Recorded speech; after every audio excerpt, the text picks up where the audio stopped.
Miren, ustedes saben que por nuestro paso por El Salvador, visitamos la cooperativa Dilio Rodríguez, Dimas Rodríguez, y me quedo con una enseñanza enorme de su creación, por qué se creó, su concepción ideológica, sus aportes humanos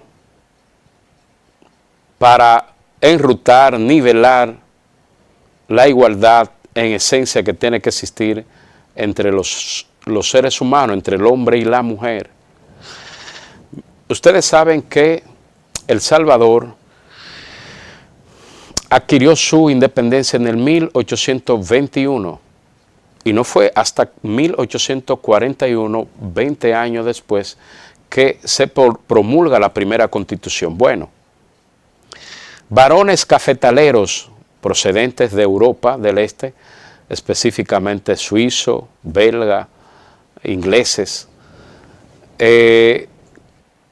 concentraron bajo la desigualdad, y ahí tenemos, ¿verdad?, a la directiva de esta importante cooperativa con Quilvio Rodríguez a raíz de la puesta en circulación, ¿verdad?, de el libro. Ahí tenemos a José Elías Menjivar Calles, que es el presidente al lado de Quilvio, con Ticher Blanco, y los dirigentes, ¿verdad?, Jesús Sánchez Benítez y Rubenia Mira Hernández, con cada uno junto, obviamente, a Dilio Rosales, que es el gerente general, el de Chaqueta Negra, muy contiguo a Quilvio. Quilvio es para el que no lo conocen, de camisa amarilla. Miren, quiero hacerle una historia brevísima de por qué, y ahí está el Frente para la Liberación, uno de los, ¿verdad?, de los frentes de la contienda. Sabe que El Salvador tuvo una contienda bélica, pero quiero hacer un poquito de historia de cómo se produjeron los acontecimientos brevísimos. Ya para el 1800 y tanto había una desigualdad rampante en El Salvador, una pobreza extrema, copando el 80% de su población en la miseria y el 10% gozando y usufructuando y explotando el 80% de la riqueza que había ahí. El 10% disfrutaba de una gran masa a sus anchas, y entonces instauraron un sistema de monocultivo. Se cultivaba el café. Esa era la meca del café, y El Salvador llegó a ser en la década de los 50, 40, desde el 1889 para acá, ¿verdad?, el tercer productor de café del mundo.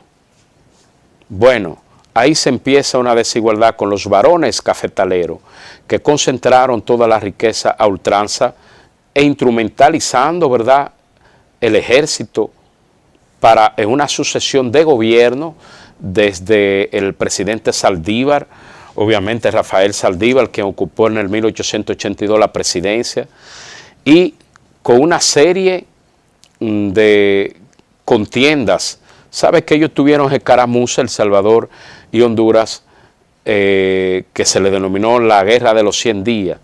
El desquebrajamiento de un gobierno impopular hondureño con el hartazgo también de otro gobierno impopular salvadoreño, y los presidentes, para poder mitigarse, fueron una escaramuza sin razón de ser, para mitigar, ¿verdad?, la presión, bajar la presión de estos dos pueblos. Pero me quedo en El Salvador, que vivía extrema pobreza. ¿Qué pasa desde el 1871?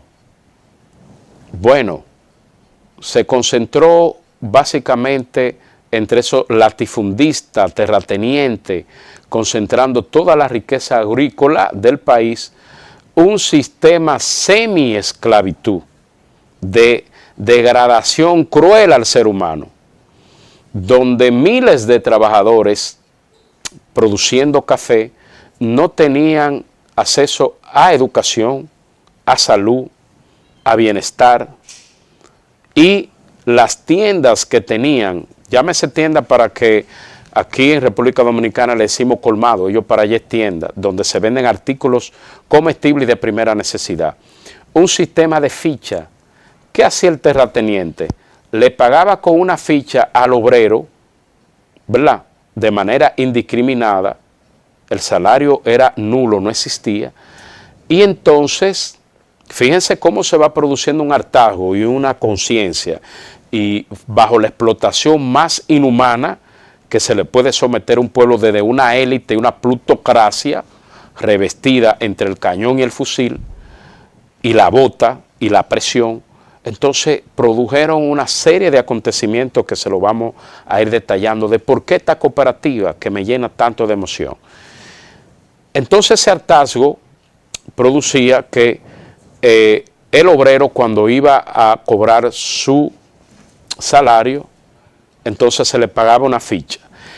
Para comprar harina para su sustento, artículos de higiene personal como jabón o cualquier muda de ropa, entonces tenía que ir a la tienda del terrateniente, y un artículo, una botella de aceite que le pudiera costar, en ese tiempo era el colón, la moneda de oro, una economía dolarizada hoy en día, 10 colones, por ejemplo, le quitaban 15, 20, el doble.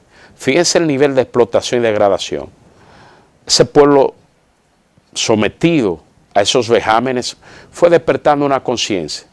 Actores preponderantes como Farabundo Martí hizo conciencia, y en todo un devenir, obviamente, y un presidente dictador que supo colectivizar la tierra en función de los terratenientes, no colectivizar, sino capturar.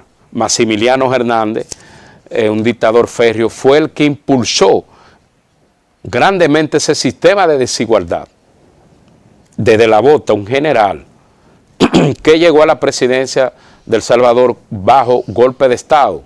Fue una sucesión de golpes de Estado, castrando el primer intento democrático y para la colectivización de la tierra, obviamente, del presidente Arturo Araujo, quien tenía un plan de gobierno que fue truncado. Todo esto dio al traste que en el 1970 ya había un malestar, había una necesidad de empuñar las armas. Con el pensamiento de Farabundo Martí se empuñaron las armas y comenzaron las contiendas bélicas y la desobediencia civil. Y esa desobediencia civil llegó al traste de que ya para la década de los 80 El Salvador estaba entrampado en un conflicto bélico que le arrancó 75,000 seres humanos, 30,000 muertos directos, más de 75,000 heridos y quizás más, en una lucha entre diferentes facciones, pero todo bajo la idea de ese pensador revolucionario Farabundo Martí, y entonces facciones guerrilleras que no pudieron articular una cohesión para poder combatir un ejército inclemente que se abalanzó contra un pueblo porque tenía que proteger ese statu quo de esos latifundistas, de esos terratenientes, de esos industriales que manejaban el 80% de toda la riqueza de la nación salvadoreña. Bueno, ¿qué pasó?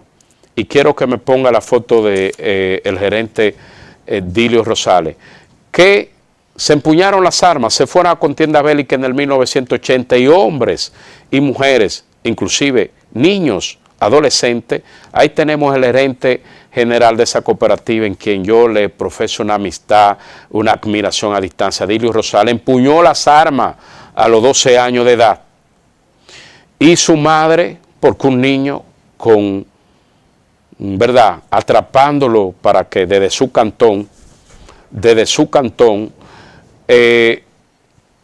para que no fuera a enlistarse en un frente de guerrilla irregular, le decía, ¿cómo te vas siendo un niño y me vas a dejar? Mamá, no me pida eso, que el país me necesita.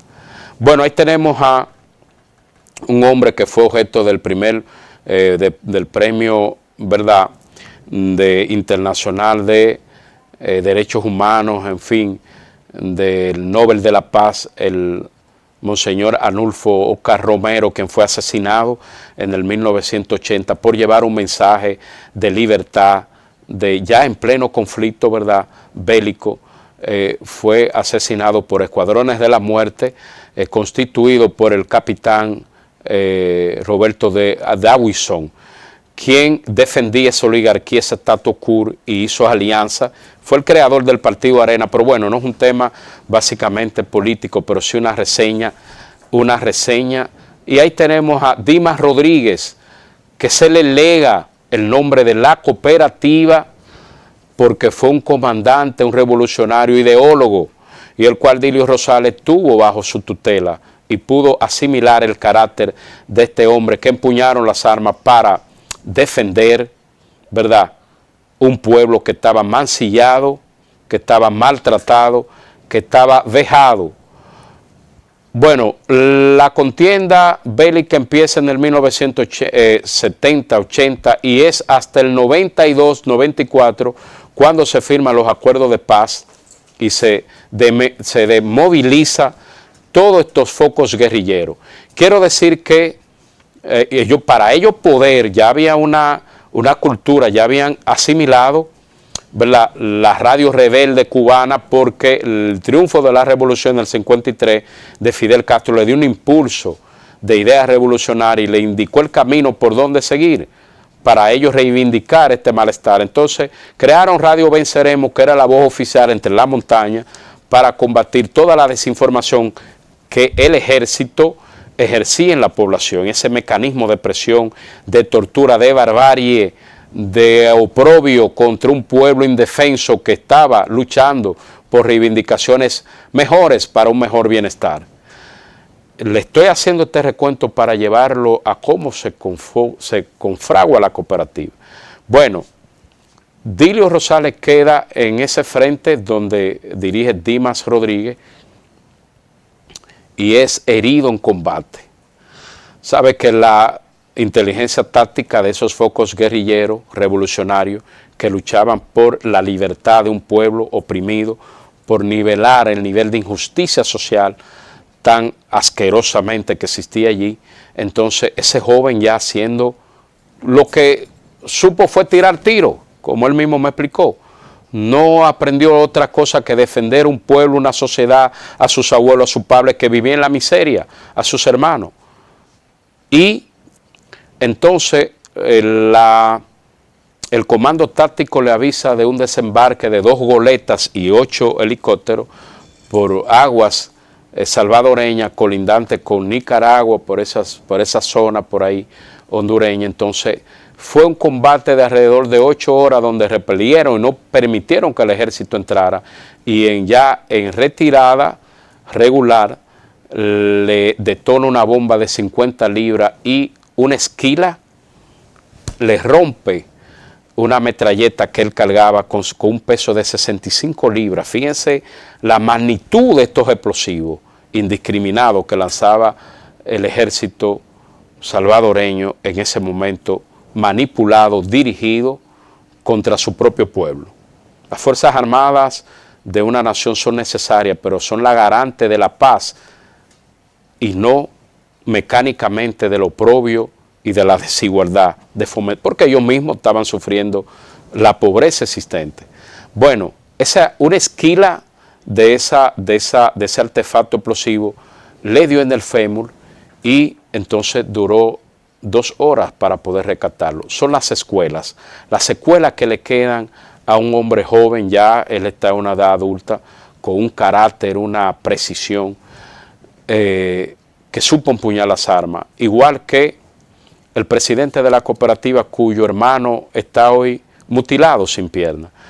La encargada de educación de allá, de la cooperativa, ¿verdad?, le asesinaron virtualmente a su hermano mayor, a su padre, frente a ellos. Y todo este marasmo de horror que pudo soportar estos valientes combatientes dieron al traste con los acuerdos de paz del Chapultepec, suscritos en el 94, donde entonces se demovilizaron.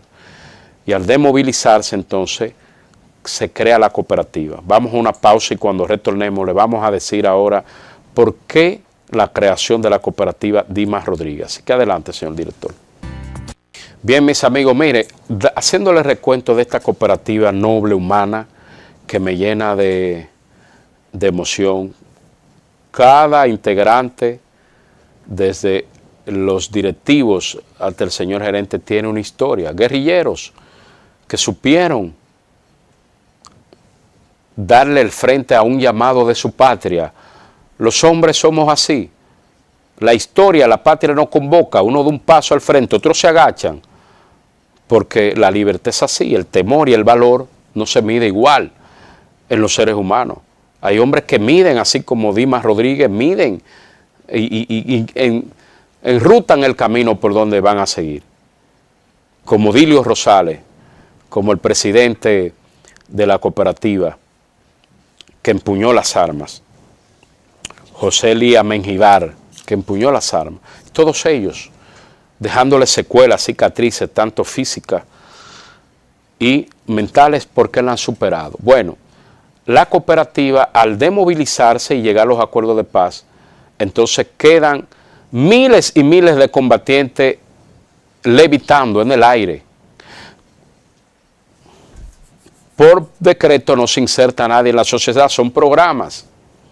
Las sociedades son a veces absurdas, son.